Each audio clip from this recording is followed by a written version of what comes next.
Manage access to less secure apps. To manage a user's access to less secure apps, sign in to the admin console.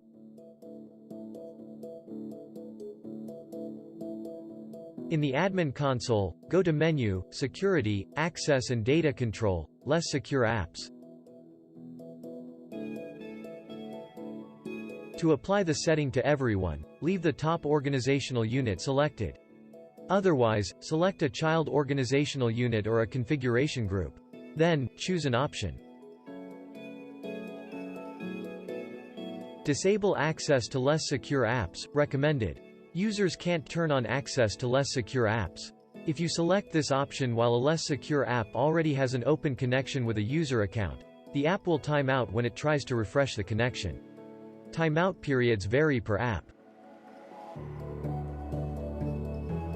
Allow users to manage their access to less secure apps. Users can turn on or turn off access to less secure apps.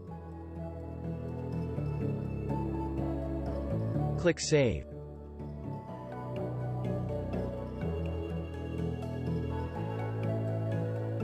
If you configured a child organizational unit, you might be able to inherit or override a parent organizational unit settings.